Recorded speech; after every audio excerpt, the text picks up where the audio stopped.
Take a person, take a story, take you on a journey.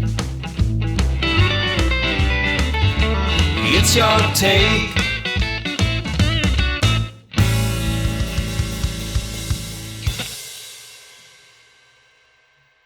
On today's programme, I'm joined by a popular radio broadcaster. You'll hear my guest's dulcet tones on BBC Radio Bristol, Serenade Radio, and the Voice of Forces TV. On the airwaves, you'll hear my guest talking to listeners, discussing local and national issues, and interviewing people from all walks of life. Today, my guest swaps sides of the mic and is today's interviewee and not the interviewer. I'm joined by radio broadcaster and fellow Bristol resident, John Darvall. We talk radio, John's broadcasting career, a tragic event in his life, and what the future might bring. So the microphones are on, we're live, and a very, very warm welcome to John Darvall. Good evening. Welcome. Good evening. Good evening. Welcome to Your Take. Thanks for joining us. It's lovely to see you. I'm interested to talk to you for obviously a combination of reasons, some of which I've highlighted in the intro, but the main thing is my first career job was working in radio. So I'm interested to hear about your career. We certainly don't want to talk about my failed career in radio, but yeah, I'm just interested to hear. Still time. I'm sure there's still time. maybe so. But I wanted to go back to the very start. I always like to begin right at the beginning with your early life. So I kind of wanted to just ask where and when you were born. And I just wanted to find out a bit of detail on your parents and who they were and how close you were to them. Well, I was born in London. My mum and dad met when my dad was working in advertising. It was my dad's second marriage. They had me, I think, a couple of years after they got married. My dad had an eclectic range of careers, including, believe it or not, and I only discovered this about 20 years ago. He was a morning DJ in South Africa, where he was living at the time. He was a breakfast show DJ. Oh, Well, exactly. And I didn't know that. I certainly didn't know that when he was alive. He was a big personality, but a very troubled soul. And we moved to Bristol, where we lived in Easter Compton, and I sort of spent my first 5 years there. We then moved back to Buckinghamshire because my dad was being treated by the RAF for various complaints and things that he had wrong with him. He died when I was 11, and my mum then remarried. We then moved back to Bristol, went to school in Bristol. My stepfather and I didn't get on that well, but when he passed away in 1997, I really had the chance to sort of get to know him again before he died. And I was actually really grateful because a lot of the things he taught me were things that I stand by to this day. He used to have this wonderful expression: if you're going to sweep the streets, sweep them clean. And that was, if you're going to do a job, do it properly. And I believe that. And I now say the same things to my children, that if you're going to do something, do it properly, put the effort in it, or don't bother doing it at all. But don't do things half-heartedly. Put the effort in and you'll get the reward. And he was a good man. So my childhood was really happy. I know losing a father at the age of 11 is a tough one, but I had a really happy childhood. My mum, heavily into horses, came from a horsey background, got me riding. I rode quite successfully. Was a show jumping and rode at the Royal International Horse Show in competitions, and I had a marvelous childhood. And then after about 3 or 4 years, my mum managed to sort out my father's estate, and I got the benefit of a private education because I was dyslexic. I am dyslexic. I couldn't read until I was 12. So I was, in the classrooms, because I'm in the mid-50s, and people of my age will remember this. You were in classrooms with big books, big pictures, very big words, because you were stupid and they treated you as stupid. So my mum thought the best thing for me would be to go to a good school and see if they could sort me out. And they did. I was very lucky. I got a couple of teachers who took me under their wing, got me reading, got me into my love of books, gave me some very good school tips on how to cope with dyslexia. And I think probably the best thing that one of those teachers did was make me read out aloud at a school assembly. I was terrified, but I did it. And that was, I suppose, the very first time I ever broadcast. And around about the age of 14 or so, I think, it was quite an experience. I still remember it to this day. And I do still draw on that occasionally because, you know, when you get big moments in your broadcasting career, you know where the nerves are and you know it's coming. So you know how to cope with it. And what this teacher taught me was how to cope with it and read into the words. And they don't know what you're going to say. They don't know what you're reading. So take your time, pause, use silence. It's okay. And I still do that. I just done it there. I still do that to this day. And it's normally thinking time. You know how people normally use words and they go like, or it, or but, or you know. Politicians very good at doing that. I pause. My next question was about your academia. And my question was going to be, were you a natural academic? But it sounds from your answer that... No. I scraped O-levels. I scraped A-levels. I really struggled at school. School was not for me. I had this idea of I've got a place, funny enough. I think that was more about the interview I did with the university than the actual grades I was going to get. But I was going to read law at Bristol because I was fascinated by the law.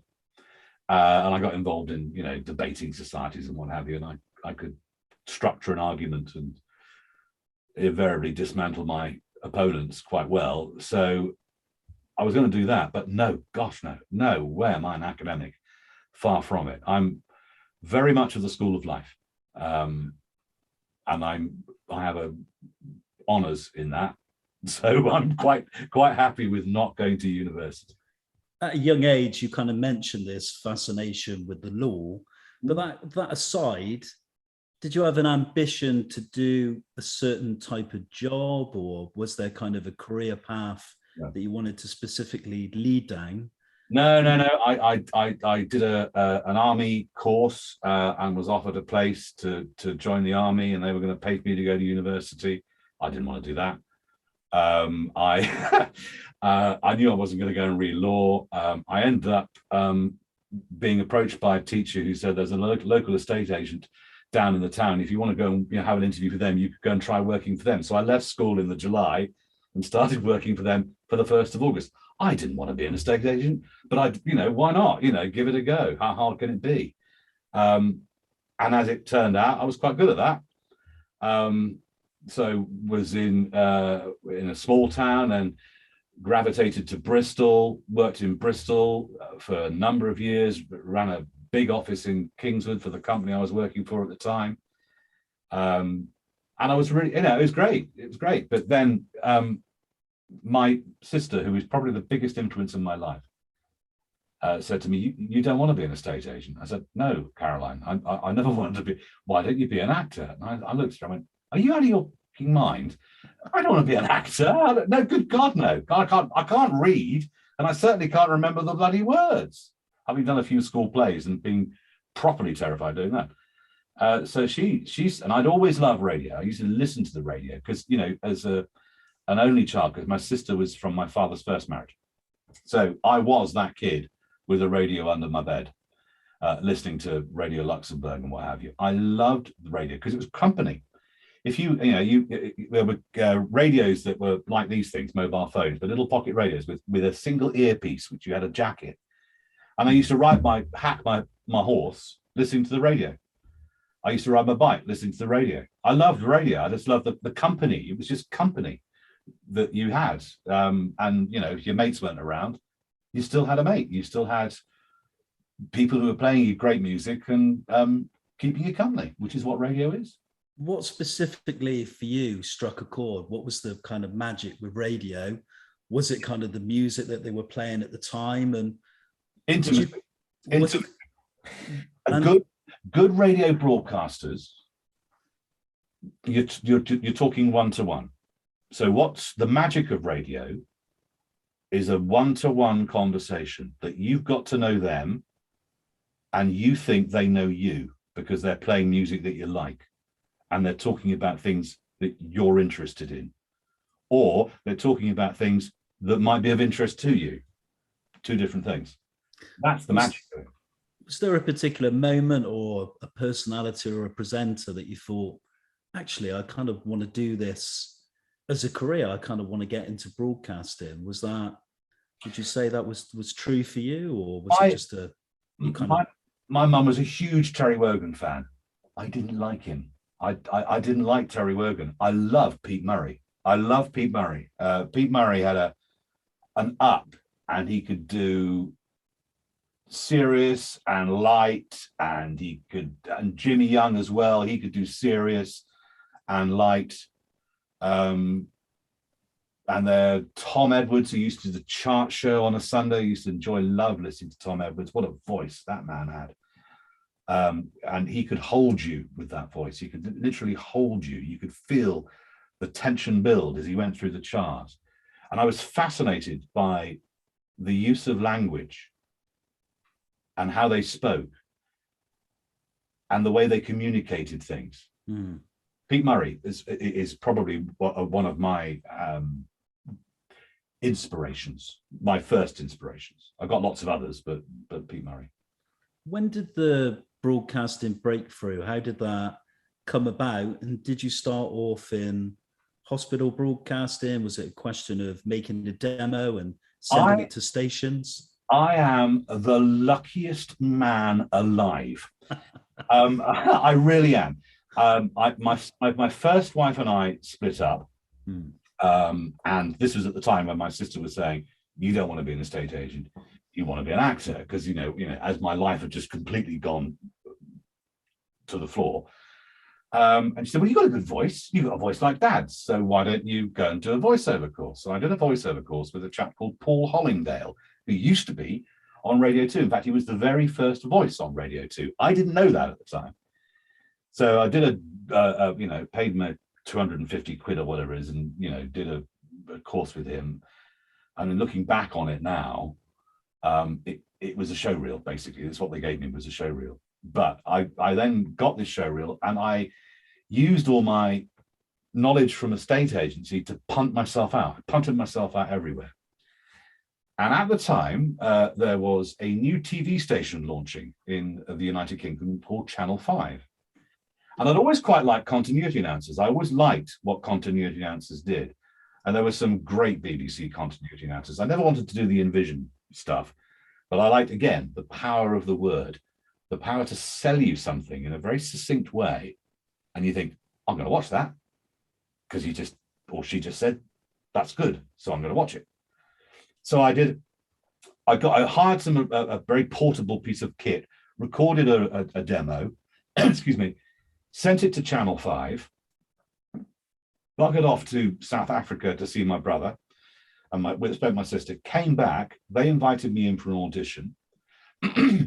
So I went to Covent Garden, did an audition. They then invited me back to do a live audition. I had no idea what I was doing. No idea at all. They were using all this language like junctions and all this sort of thing. I'm going, yeah, absolutely fine. Yeah, no problem at all. I mean, they obviously thought I was experienced. I told them, never done this before. Anyway, they offered me a gig. So I got into broadcasting as one of the original launch announcers of Channel 5 in March of, it launched in March of 1997. And on the day I went live was the day of the Grand National. It was the day the Grand National had an IRA threat. Channel 5 had never done a news, a breaking news bulletin. So everyone's running around going, I was there, and they said, right, you now need to throw to 5 News. And I went, now on 5 News something. And it was it was terrifying. But I did that for 6 years or so. And I always wanted to get into radio. That's what I wanted to do.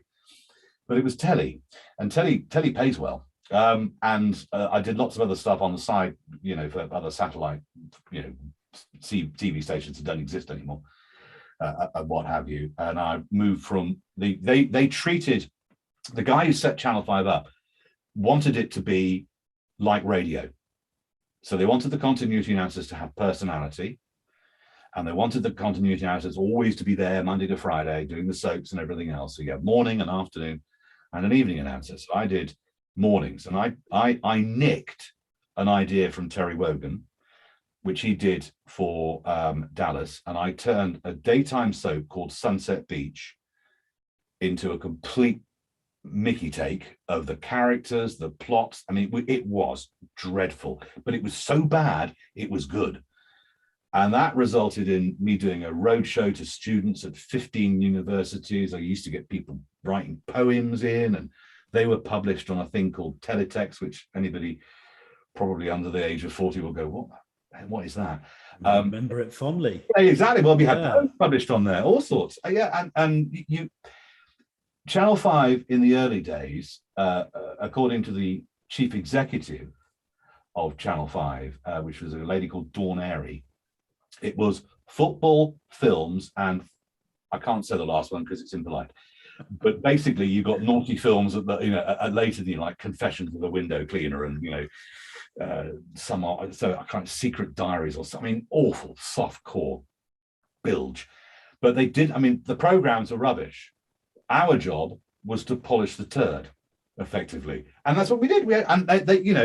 We had great fun, just basically getting away with it, and it was wonderful. You've given us some incredible background on joining Channel 5 and becoming a continuity announcer, and you had me blushing when you mentioned some of those titles, because I had seen a few. But I wanted to ask where that transition came about from television announcer and then working in radio. How did that come about? What happened when you left Channel 5? I was with 5.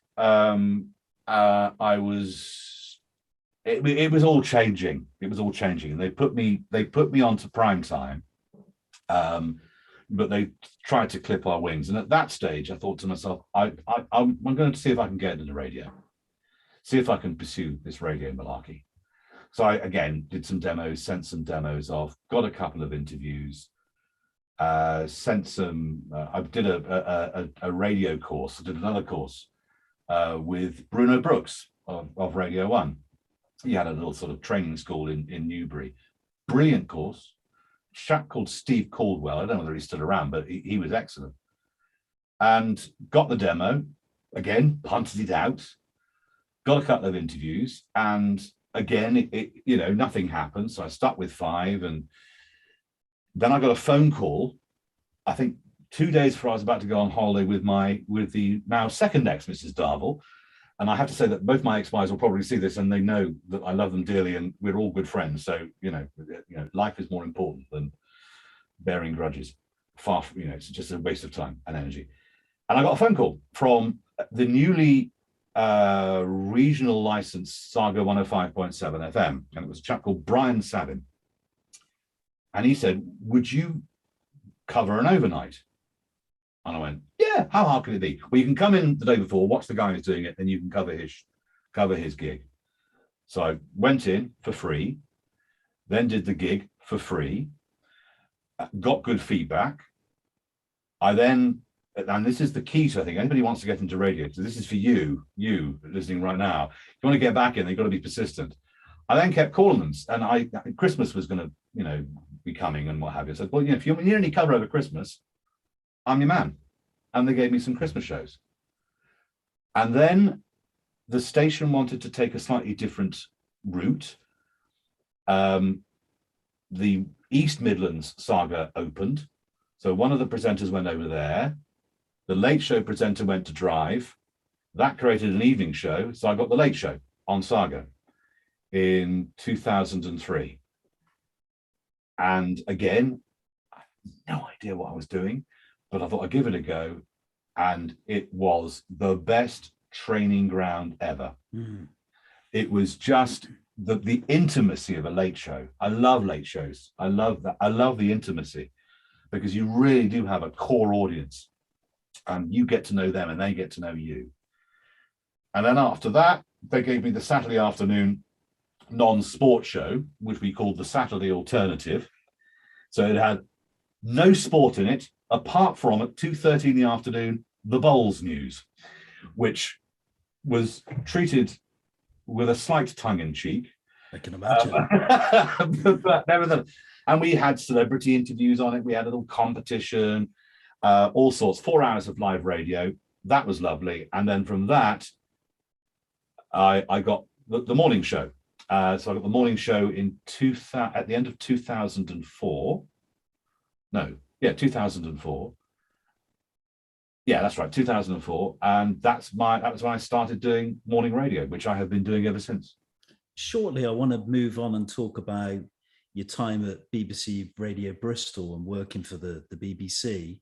Mm. But before that, you kind of mentioned that you started off in commercial radio, which I can imagine is a very different environment to working for the BBC. Oh yeah. How does it differ? And what did you kind of learn? Was it a more fast-paced environment than, say, working for the BBC? And I just kind of want to know what the differences are. The most important thing in commercial radio is play the ads on time. That's it. I mean, it is, because that's where they make the money. Just play your spots. Play the same music again and again and again. Hence the playlist. To be fair, Saga had it wasn't Kiss. You know, we had an audience that had an attention span slightly longer than about 35 minutes. But play your spots and be engaging. Talk to one person. Be engaging. Be Pete Murray.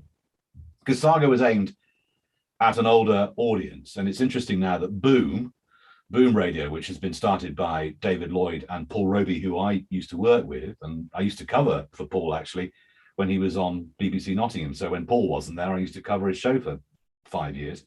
I know all the Boom lot very well. They've taken Saga, repackaged it beautifully, and they're targeting the exact same audience with pretty much the same music and the same sort of presenters as well. But commercial radio, you are talking to the audience while dialing an ISDN, playing a jingle or something to get the ISDN to cue it to find, and then you go, and now joining me is Donna Kroll, that sort of thing. Whereas in the BBC, you've got 2 or 3 people to do that sort of thing for you.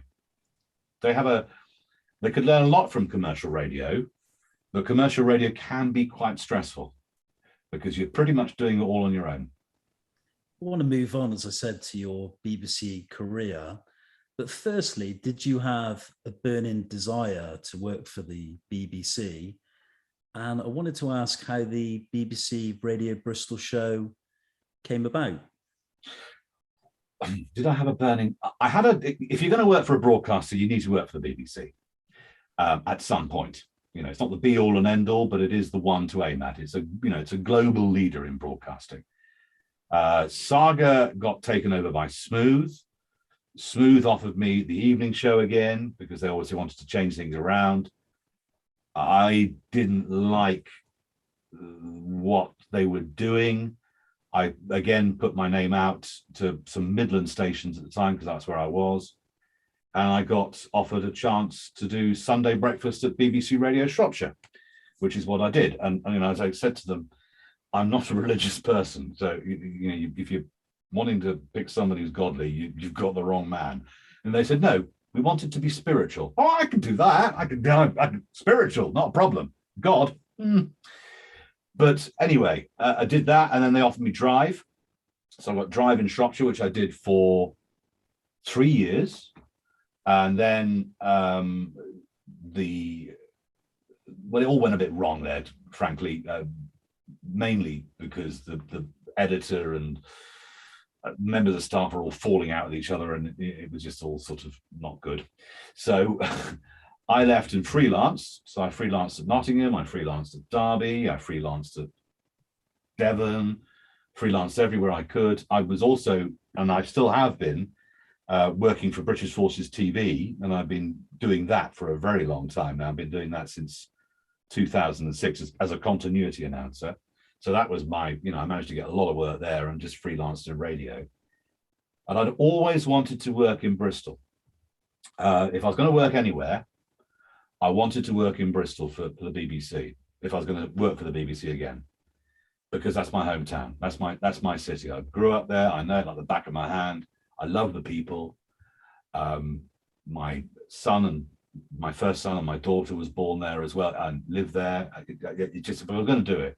And I wanted to do morning radio.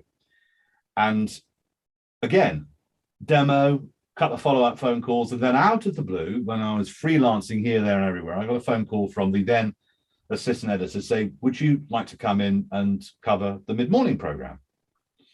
Yeah, absolutely, fine, no problem at all. Belted myself down there. I didn't know at the time that they were auditioning me. I thought it was just another freelance shift, to add to the myriad of stations I was doing. And it was a live audition, effectively. They made me do the program, and then they made me do another one. And I think they had decided that the previous presenter, they didn't want anymore, which is what happens in radio. Sometimes your voice doesn't fit, or your face doesn't fit, or you don't fit, or whatever. So in July of 2011, I started the morning program on BBC Radio Bristol. That's how that happened. 3 live auditions, and they offered me the job. We'll talk about the program because you've been presenting it now for several years. I wanted to ask you, what elements of the live program do you enjoy the most, and what aspects of radio broadcasting, particularly that show in particular, are you not so keen on? I love the phone-in. I adore the phone-in. I adore speaking to listeners and hearing their stories. I say it and I mean it every day.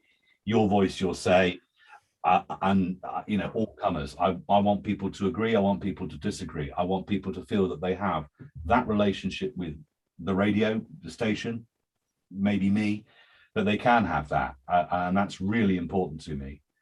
And that's why I love what I do.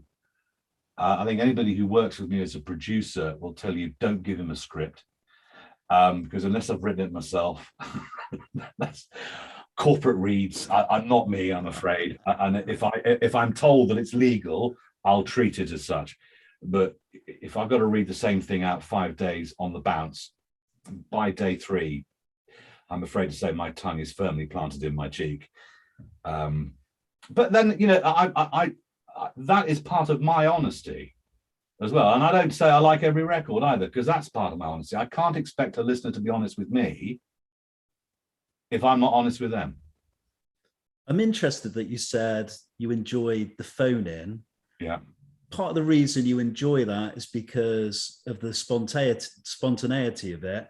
You don't know who you're going to get on, what type of person.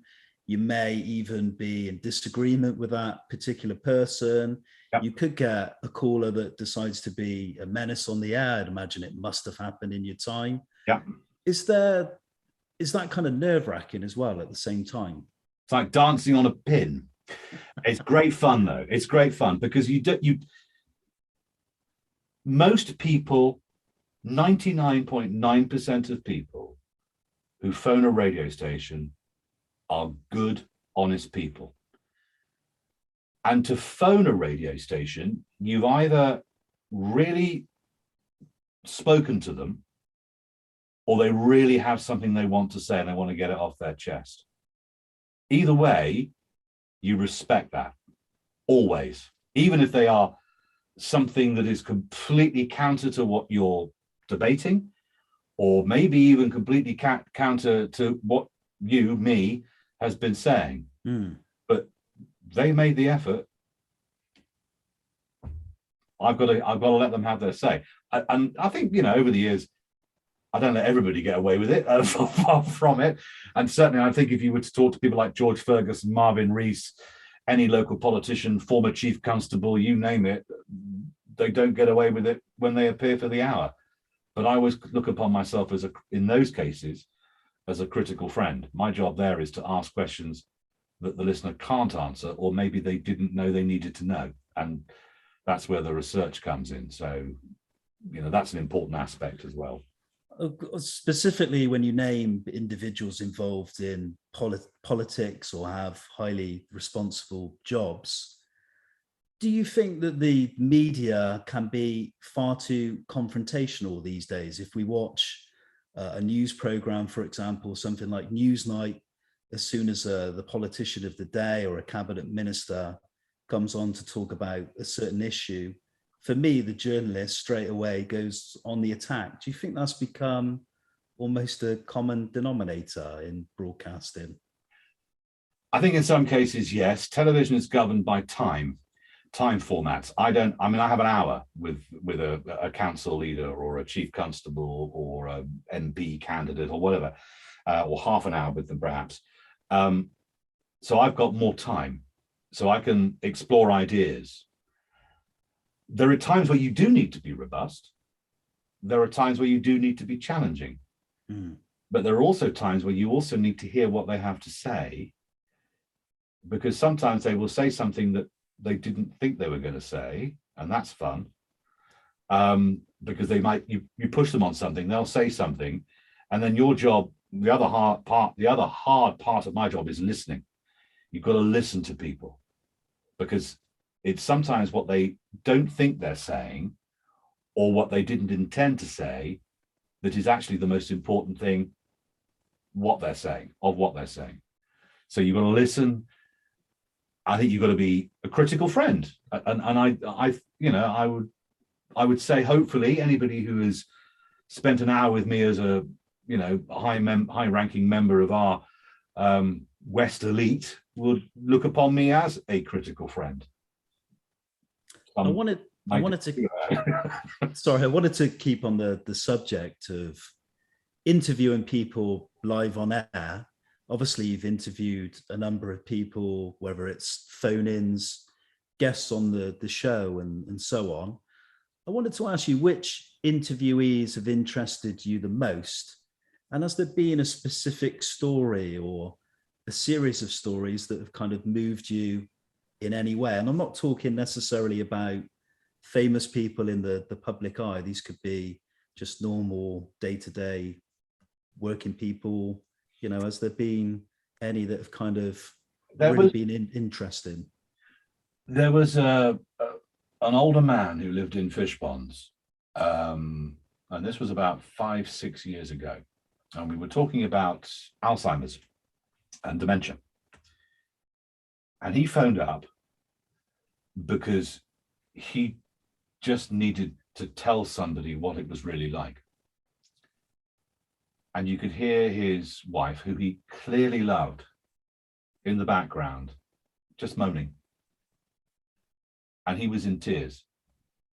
And all he wanted to do was to share what he was going through and how real it was and how bad he was, yet how much he still loved his wife. There was a moment a couple of weeks ago where I spoke to a lady who said that she was so worried about the care system that she wasn't getting any care, that she had no alternative but to drive her father to A&E because she couldn't cope anymore.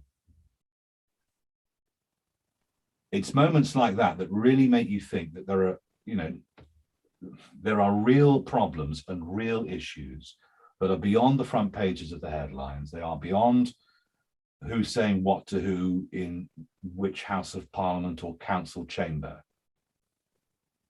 Those are the interviews that stay with me, and I've got loads of them. There's a lady I've been speaking to regularly who is living with dementia, and we have gone from her working up at Almondsbury to now not being able to drive where she lives, but she still wants to tell her story. She's got great humor, but you can hear now when I talk to her, there's a delay. I'll ask her a question. There's a delay in the processing. And then you get some amazing, we do extended interviews on the program for about half an hour at midday. And you get some amazing stories from people, not just, the what some might brand disease of the day. You get stories of people who've gone, right, blow this for a game of soldiers, I'm going to go and do that. And then they go and do that. And they really put heart and soul into that. And they change their lives. And they come up with things that can change other people's lives. And you just think people need to hear these things because they're inspirational. Mm. That's the beauty of radio. It just might make there's a regular, we have a game on the program we play every day called Noteworthy, which I invented when I was sulking in 2015, when I was kicked off my morning program, which I know you wanted to allude to, which I invented called Noteworthy. And I had a very simple game. We have regular players. We have a community, which is what radio is all about. You have a community, an audience. You can call it an audience. I call it a community. And there's one player who was listening one day to one of my extended interviews. This was a guy who was so ashamed of being overweight, he ran at night through the streets of Kingswood. He didn't want to run in the day because he didn't want people to call him a fat so-and-so.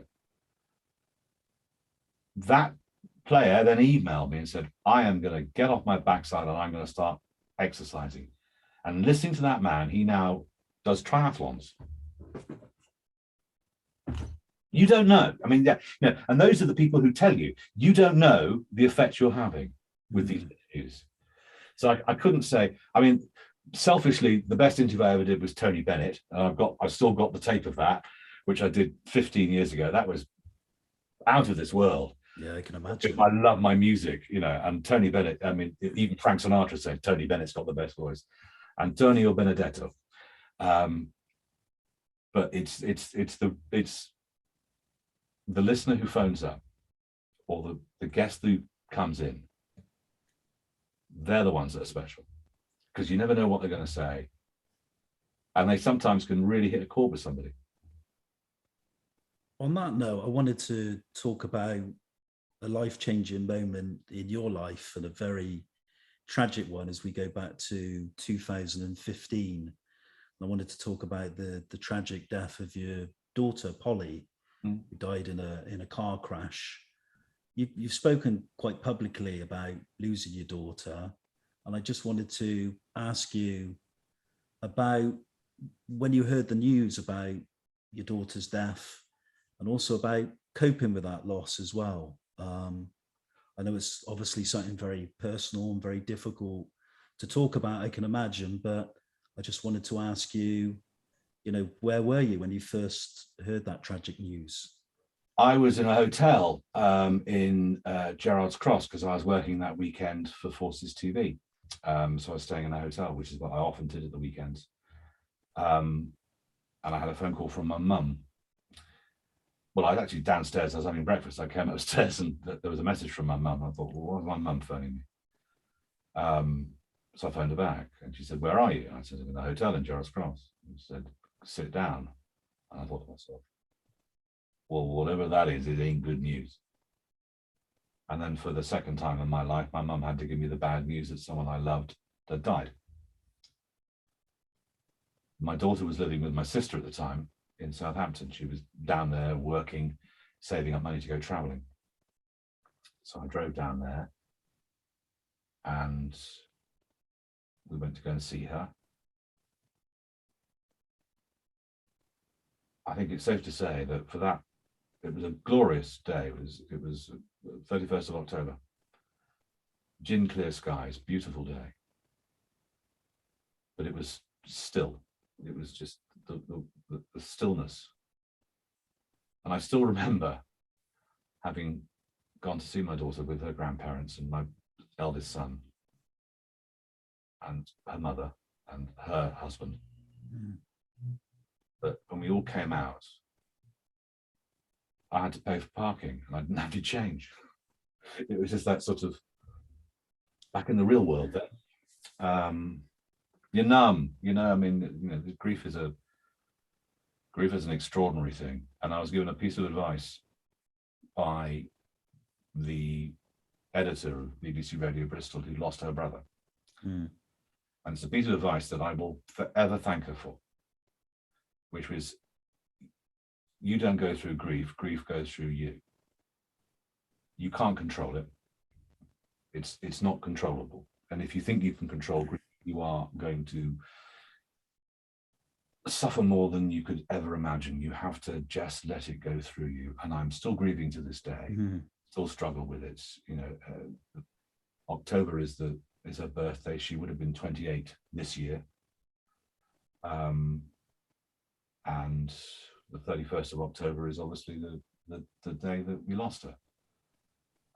There isn't a single day I don't think about her. I think about her, probably flits into my head. I would think every hour in some shape or form. I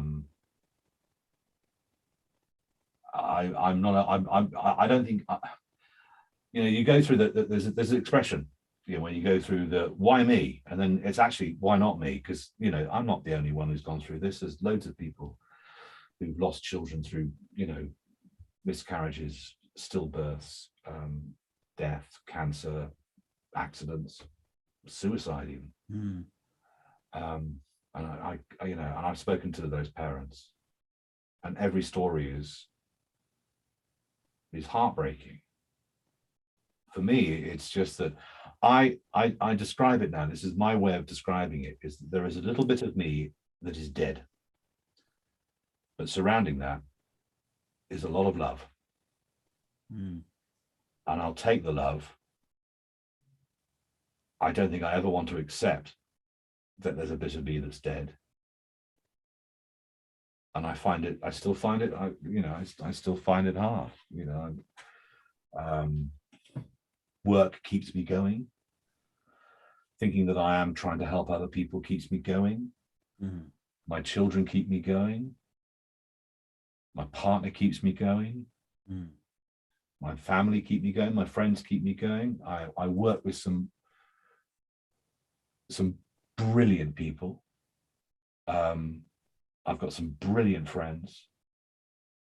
And as I said to you a little earlier, I'm actually a very, very lucky man. I consider myself to be very, very lucky. I had a daughter who, at her funeral, there were over 500 people there. Wow, that's incredible. I mean, we thought, you know, 25, 30. Carrying your daughter's coffin into her own funeral was probably the hardest thing I hope I will ever have to do. But seeing all the people who knew her and worked with her and parents of those who she touched was extraordinary. My daughter did things that I had never done. She did things that I didn't even know that she did. You know, it was extraordinary what she'd done. You know, there was people talking about her. I'm thinking, who are they talking about? Did people turn up to the wrong funeral? And I was walking around afterwards, talking to them, and she was an extraordinary human being. So I'm a lucky man. I had a daughter who people loved. I lost my dad around about 5-6 years ago to dementia. And I think when he was diagnosed with the illness, I felt I'd lost him at that time. So I think when he did die, it took a long time for me, the realization to kind of sink in, and maybe 12 months on, that's when it kind of hit me hard. What I kind of wanted to ask you was, you mentioned publicly that you'd struggled with alcohol. And I also kind of wanted to ask you, being in a kind of public facing job, being a broadcaster, did you just want to come out of kind of the limelight? You're on air talking to people, many listeners. Did you just wanted to kind of walk away from that and just be in your own space, get away from that? No, I didn't. I talked about my struggle with alcohol. I still may make a joke out of it now. I don't struggle with alcohol. It's other people who think I struggle with alcohol. I'm absolutely fine with the amount I drink. Other people may question that, but I said that because there's a lot of talk about mental health and how mental health. It's something we've done a lot on the program, because mental health directly affects physical health, and physical health directly affects mental health. it is not set. These things are not separate. They are. If you saw somebody on Park Street with a broken leg, you bundle them up in the car and take them to the BRI. If you saw somebody who's clearly in mental distress, what we would do, and it's awful to say this, is vast majorities will cross the road because we wouldn't know what to do. Mm-hmm. That's wrong. It's so wrong. So people like me, I have not a response. I make me sound like I'm, bigger than I am. I'm not. But I wanted just to say it's okay not to be okay. And some days I say that still on air. It's okay not to be okay. I can't be, happy clappy all the bloody time. It's just, it's not possible. I'm not paid to be miserable. I'm paid to be honest. I'm paid to have an honest conversation. Do I still struggle? Yeah. Mm. Do I still drink probably a bit too much sometimes? Yeah, in October, it's awful. Just gone through my daughter's birthday. I've got, it's tough. And it's one of the reasons I've taken this week off, to be with my children and just to take some time for me. I have to recognize that in myself. Mm. But I love what I do. And as I said at the beginning of our interview, my stepfather said, if you're going to sweep the streets, sweep them clean. So if you're going to do the job properly. Don't be half-assed, because you'll get spotted. you'll get blown. I wanted to move on and talk about, outside of your broadcasting, that you're involved in writing your own blog. You've got an online blog. What made you decide to publish your own online articles, and what stories do you enjoy writing about? Oh dear, I haven't done it for a while, to be honest. But it's just stuff that I like to explore arguments. This is the sort of the frustrated, learned friend, lawyer thing. This is sure. This is about a debate, because there is no single answer to anything. It is just not possible. Never trust someone who's only got or read one book. Come on. We are humans. The reason we are here right now is because we're inquisitive and we want to push and explore. We're going into space, and then we're going to the depths of the ocean. We're going, through human endeavor, we've come up with a vaccine to a thing that was frightening everybody to death in March of last year. We now have treatments for these things, and that's all because we humans push and we inquire. And I think that's why I like to write occasionally. And I probably write, because I write all my own scripts and I write all my own arguments out every day. So I'm probably writing, before I go on air, something approaching 2,000 words, because I'll do research and I'll have points to references and research notes and what have you. So I'm writing a novel a month. Most of it unpublishable, all of it unpublishable. So I find writing cathartic, and I find writing a way of crystallizing my own thoughts. And this from somebody who really still can't spell, because I still can't spell, but somebody who likes to explore ideas. So that's why I write. I wanted to pick up on that, because interestingly, yes, you're not a journalist, but part of your job is very much journalistic, isn't it? Oh, yeah. But I'm interested to hear about your opinion. You're obviously interested in debate, hearing different people's views. It seems that you're interested in human endeavor and what we can do and achieve as people, and we do some incredible things. Obviously, we're living in very different times, and times change due to the politics of the time, technology, and so many different factors. Are you kind of worried about this kind of idea of free speech and certain sectors trying to shut down people's honest opinions? And we've seen this maybe in the last couple of years. Do you think So I'm deeply disturbed by it. Let me just explain something. This is my view, and I said this on air, so this is nothing new. Free speech is only free speech if you put your name to it. If you put your name and we know who you are. Otherwise, it's just rantings of a, who knows, could be a genius, could be a genius or a buffoon. But if I don't know who you are, if you're hiding behind some avatar or some stupid handle name or what have you, I don't care what you think. And nobody else should either. If someone attacks Ewan, and calls you, I don't know, thin man or whatever you want, whatever it may be. I wish I was a thin man. You're looking pretty thin, right? What you want to, well, I could do with dropping a few pounds. I might look thin on here. You and me both. But let's say that let's say they attack you because you've got loads of DVDs or videos out there or books or whatever you've got. They attack you for that. You call you a bookish Burke, but they call themselves Fluffy Bunnykins 86. Doesn't matter what they think. If it's someone you know or someone who has an identity, then you can explore the argument. Why do you think that? Why do you think I'm a bookish Burke? And then you can explore it. Freedom of speech is not just the ramblings of somebody who won't put their name to it.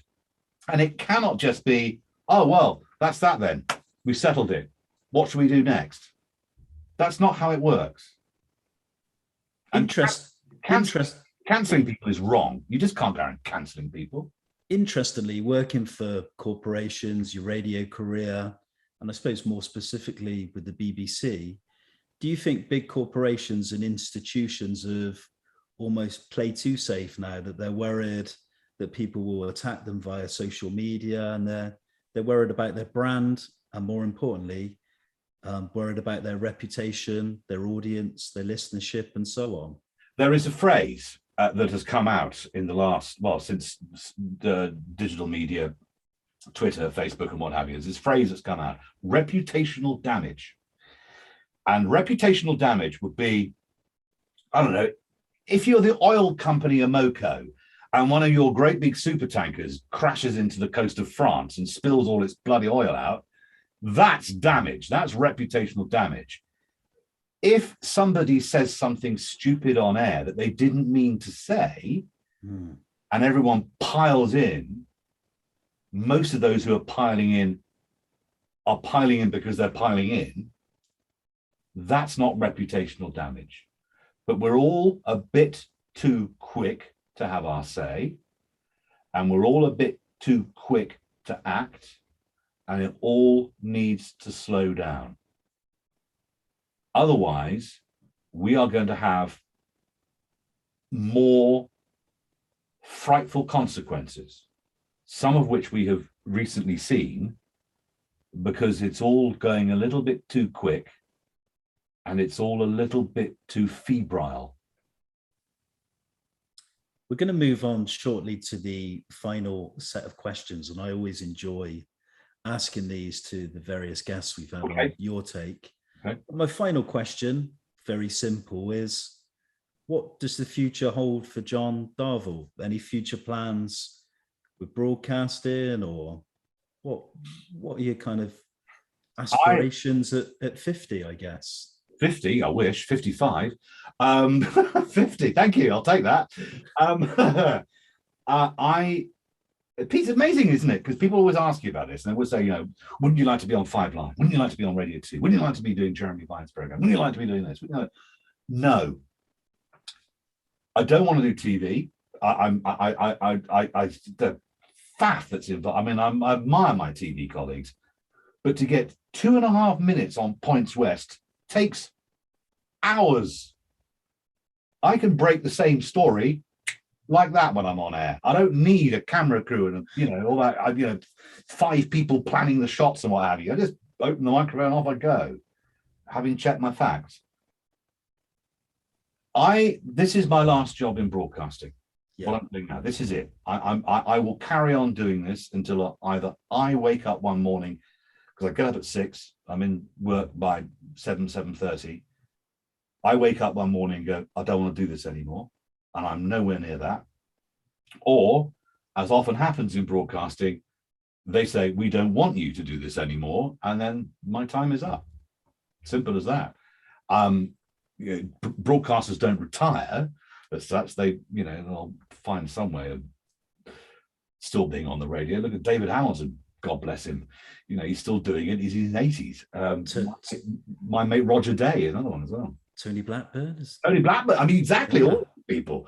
Roger Day worked with Tony Blackburn. I worked with Roger Day. I mean, our industry is a really quite small industry.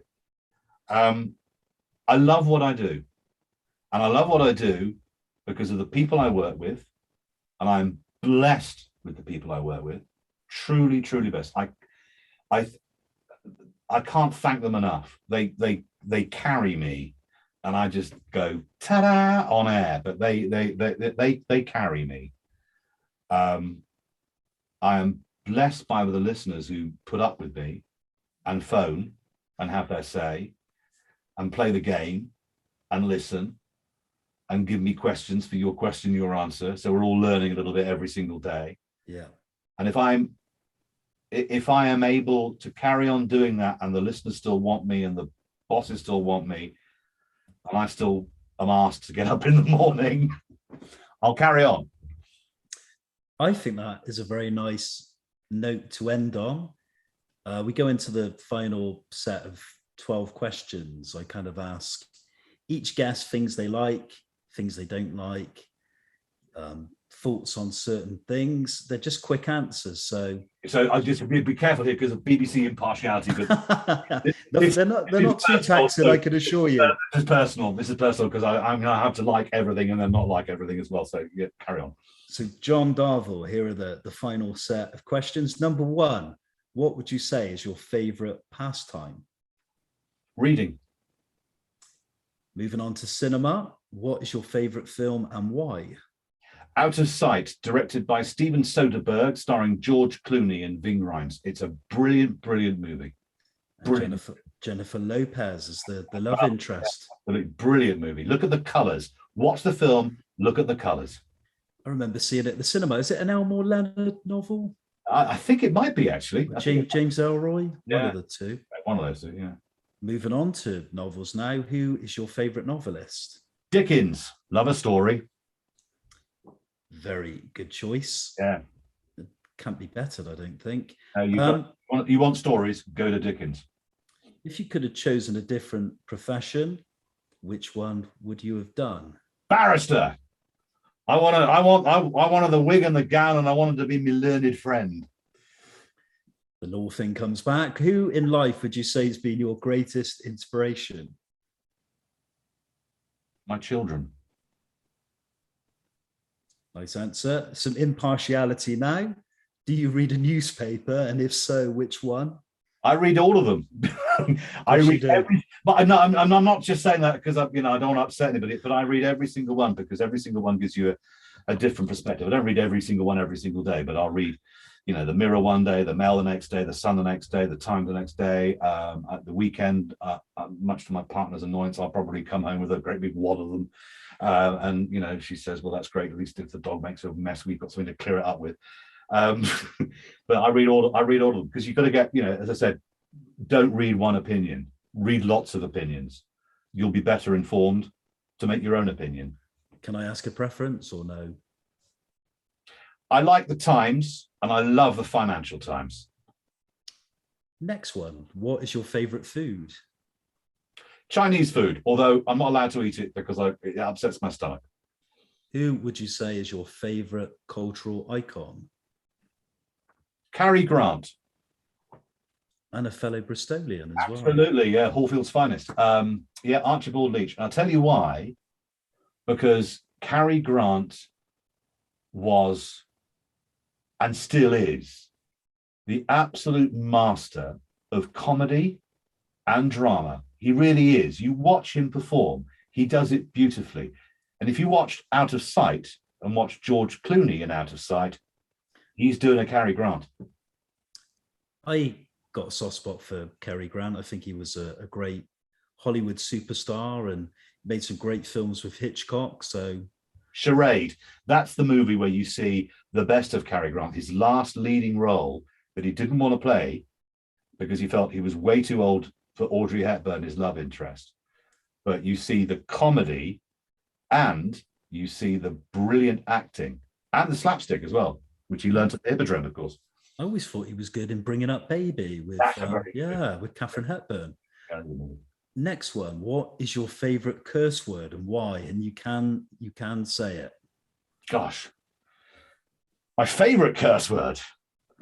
I think anybody who knows me who watches this will know that what I am on air is exactly what I'm like off air, but without the swearing. I use it to punctuate. I use it to vent my frustration. I use it sometimes when I'm a bit stressed at work and we've got a deadline or I've got to do something or whatever. And you cannot beat a well-placed fuck. I mean, you just can't. It is just a way of getting rid of that moment. Everybody seems to choose that one. So funny though, I know. And it shouldn't be used all the time because it loses its power. You've got to think about where you put it, because if you use it all the time, it's no fucking good. From the curse word to going away, although that's been difficult over the course of the last couple of years, but what would you say is your favorite place or holiday destination? Anywhere that's hot with a fridge that's got rosé wine in it. I don't mind. I don't mind. I love local culture, but I like not too hot. Anything above 30, not interested. That's too hot. 25 to 30, fridge, rosé wine. That's it. That wherever that may be. I'm liking that. I join you on that one. The last three, we could move on to music. Always my passion, the music. So I'm always interested to hear the answer. Your favorite music artist, tricky one, and what's your favorite album? God, blimey. There is one album that I turned to when I lost my daughter, because it's beautiful. And I educated Oliver and Polly in music on long journeys between where I was living and where their mum was living. And we went through Beach Boys and Pet Sounds and Fleetwood Mac and Rumours, and I introduced them all sorts of music, that they went to. But I don't think they ever quite got some of the brilliant recordings from Capitol Records, the late 40s, early 1950s. And from that, there is one album which I think is the absolute cornerstone of that genre of music. Well, there's two, but this is the one, which is Cole Porter. It's Ella Fitzgerald sings the Cole Porter Songbook. If you listen to that and you're not moved, you have no soul. It is stunning. Cole Porter is one of the best songwriters the world has ever produced. Ella Fitzgerald, they will still be playing Ella Fitzgerald singing records hundreds of years from now, because she is just extraordinary. And then you've got Bobby Darin, who is better than Frank Sinatra, in my opinion. Oh, Bobby Darin was great. Yeah, absolutely fantastic. And you've got Fleetwood Mac, and you've got Radiohead. I love Radiohead as well. I mean, I'm all over the place with music, but that if you whoever was watching this, go and listen to that album. You will be moved. It is beautiful. Ella Fitzgerald had a beautiful voice, and I'm in agreement with you. To me, she was like the female equivalent of Nat King Cole. Yeah, and Nat, a beautiful voice. Nat King Cole's last album, his last studio album, Love, is beautiful. Beautiful. Recorded that when he was suffering with lung cancer. Just a great album. Just a great album. Next one, tough one. What's your greatest achievement to date?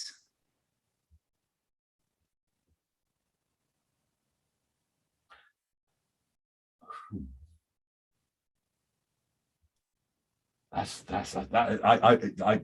thought about this. I'm gonna say still doing what I love, because a lot of people, they get into radio and they get out of it very quickly. I'm still there, hanging on in. I'm not a star, but I'm still doing what I love. I think that's an achievement. And question number 12, the final one. how do you wish to be remembered, John Darvall? As somebody who listened and as somebody who's kind. Lovely way to finish and wrap the interview. I've very much enjoyed the interview this evening. It's been really interesting. I must admit, before I hit the record button and we started, I was actually this was probably the most nervous I felt, because I've actually been joined by a broadcaster who's very good at his job and does a primetime morning slot. And I kind of felt very much like an amateur this evening, which I obviously am. But, and you listened. You listened. Good stuff.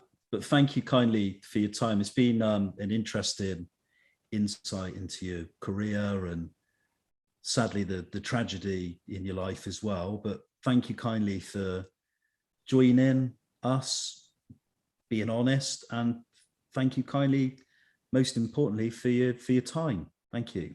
I think that the only thing I would say to anybody who's lost somebody, the reason it hurts is because they really mattered to you. And you talked about your dad, and you've gone through losing him twice. You've lost him to that dreadful disease and then lost him physically. Still hurts because of your dad. That's the price of love, says the Queen. And who are we to argue with the Queen? It's a nice note to finish up on. John Darvall, how do we listen to the show? Anyone that listens to back to this interview and hasn't listened to any of your programs, I know that you also... What do you mean they haven't listened to any of my programs? Well, you also present programs outside of the BBC as well. So I was just going to ask you just for a little shout out. How do we listen and find out more about John Darvall? Okay, well, I'm on BBC Radio Bristol weekday mornings from 10 in the morning. You can find that in Bristol on DAB and, of course, BBC Sounds. Also, they'll be so pleased with that if they say that.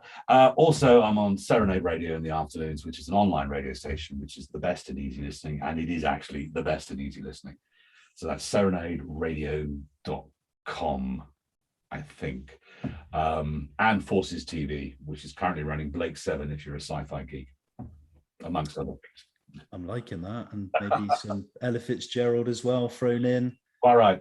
With the easy listening. So yeah, thanks again for your time, and I wish you all the very best continuing on the radio, and I hope you'll carry on and not be retired, as you mentioned, retired off and with a long successful broadcasting career. Ultimately, it will happen one day. I am prepared for that, but as long as I can keep doing it, as long as people want to listen, and as long as they want me to do it, I'm going to keep doing it.